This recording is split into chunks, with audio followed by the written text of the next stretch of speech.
I did mine on Newslia, and I think it's a great tool to use because it allows students, parents, and teachers to sign in and like create their own account. And so if you want to sign in as a student, you have to have an access code. So you have to get that access code form from your teacher or your parent to get approval to go onto the website. So what I did is I signed in as a teacher, and what you do is you type in like the zip code where you live to get it started, and then it'll pop up with like all the school districts and like the schools in that like that zip code zone. So it will pop up near the area, and you click on the school that you're teaching at, and then it will register you in that school with your Gmail account. So then next, as a teacher, you can even get like email preferences from Newslia. So it sends you articles like every day, Monday through Friday, so you can show your students it every day as like a morning work activity. Or you could do like a weekly insight report. So every Sunday it gives you a report of like multiple articles from the past week that like have been popular or that like pertain to you, like what grades you're teaching and like what kind of things you recently have liked. And then these are all located under your account in the settings. And then also under settings you have like the student tab where you can like add your class name. So if you're like in high school, you could even like do the all like your high school classes and have multiple classes. You can put in the grade. You can obviously edit it, add classes, and then that's where the access code is to sign up. So same as parents, when you sign up, it will give you an access code for your students or your children. And then there's like a quick start guide, like if you need help getting started, like helping your students and teaching them, and you could even let your students watch that. So I logged under like the free Newsletter. There's also an option where you can sign up for like a pro trial that like includes a binder. What this binder is where you can like review your students, like they can have reading activities, quiz results, written responses, so you can see where your students' strengths and weaknesses are, and you can see like what they wrote, how they did in the quiz, and you could even like use that as like a grading tool.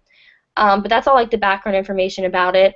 Now, what the actual website is that it's like from Newsletter. It gives you articles on like most common news all around the world. And at the top of the website has 8 categories that you can like search under to make like it easier if you want to teach a certain lesson. So there's War and Peace, Science, Kids, Money, Law, Health, Arts, and Sports. So you're going to go ahead and you're going to click on a category that you want, and it'll bring up a bunch of articles. And you can like continue to keep looking and looking. Like I got to a point where like it wasn't going to stop because when you get to the bottom, like you just can keep clicking on like more articles. And each article on the homepage has like a category, the date. So what I saw was like they were categorized by like the date of them and how popular and like how current they were. And then it shows like a little heart. I guess you can like them like through Facebook or Twitter, or even like them through the account, so you can see how popular it is or what other people like about it. And then some even have like a little light bulb that you can click on, and it says like anchors of what the article includes. Like it can include text structure, like what the text says. So I guess you can incorporate these if you're telling your students to look for a certain anchor on an article. And then on the main page, it also gives you a picture, and then underneath it has like a little small paragraph that's like describing what the article is. So once you click on an article that you like, it's going to tell you the word count and like what grade level it's currently under. To determine like if you want to continue the article, like you can go ahead and briefly look at the top part to see if like you like it or not before reading the whole thing. So once you find a good one, you can assign it to your students to like read. They can write a paragraph about the article. They can even like take a quiz, as I said. And there's also a print option, so if your students don't have access to a computer at home, you can print them off and have them like bring in their own paragraph about what they thought it was.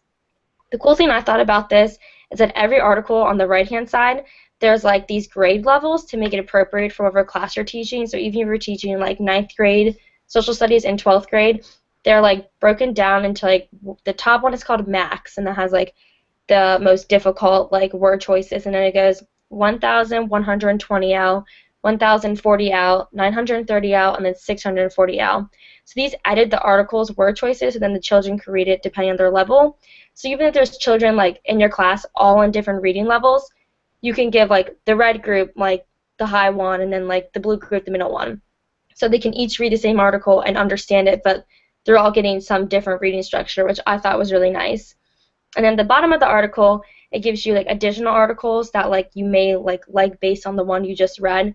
So if you want to make like a whole lesson out of it, you can just choose like one subject, and then you can find all the articles that like relate to it. You can also use it for like interaction, like read aloud.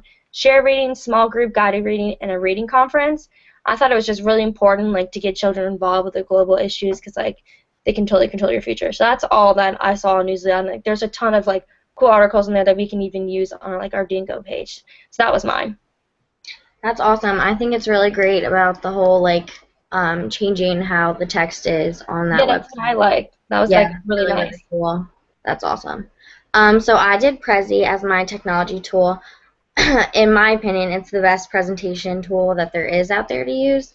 I think teachers and students have become bored with the conventional classroom presentations like PowerPoint. Prezi opens up the classroom to an active learning environment and interactivity. When your students are more active in the lessons are more understandable, and I feel like kids have way more fun doing that. Um, so with PowerPoint, I think it's very boring. Like the templates you can choose from, they're not fun at all. It doesn't keep kids' attention very long. You can add way too much information onto one slide, and it gets kind of confusing. And um, I think PowerPoint is really difficult to use. There's like way too many things you can put into it, and sound effects, and I feel like it's kind of just distracting for like especially younger kids. But with Prezi, I think that the templates are way more fun. They're really, really creative. They're interactive, but they're not overwhelming.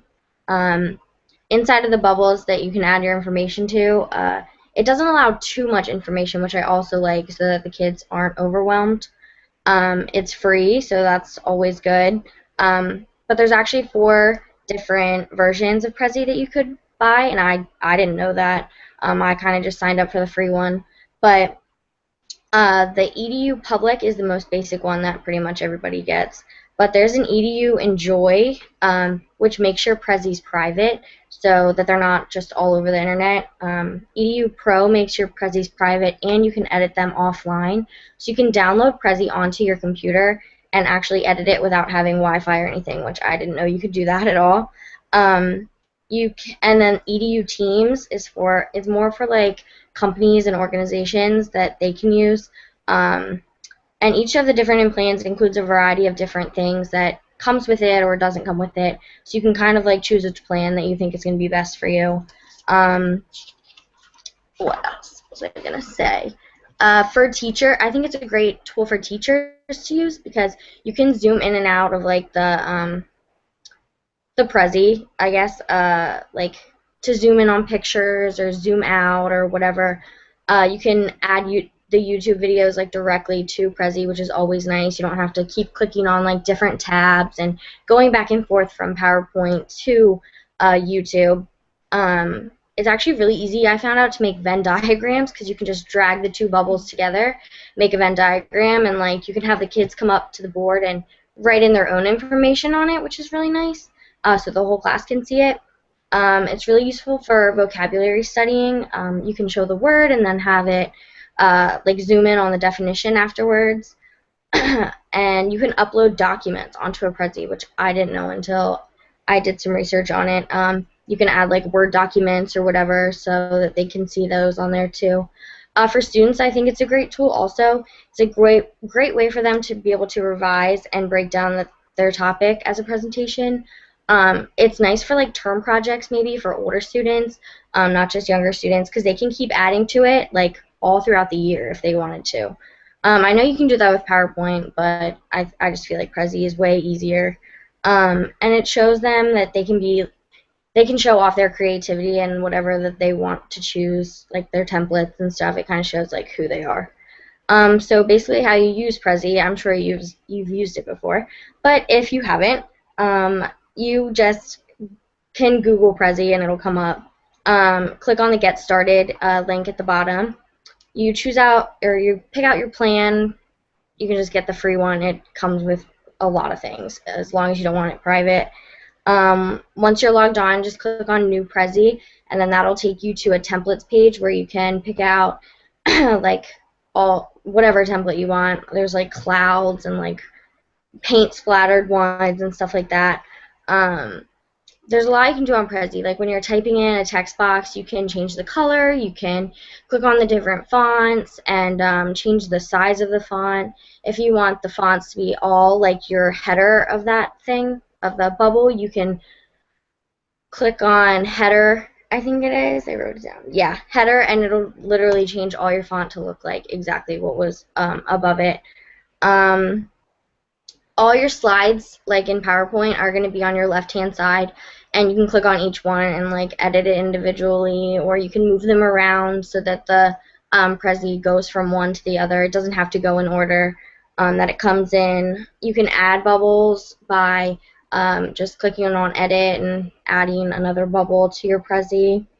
To add pictures or video, there's an insert button on the top center portion of the screen, and you just click insert. There's a YouTube video one. What I really like about Prezi is that you can insert pictures straight from Google. So like when you press insert picture, it just comes up with Google on the right hand side of your screen, and you just type in whatever you want and it'll come up with whatever Google would usually bring up with what you're searching, which I think is really nice. So you don't have to keep going back and forth.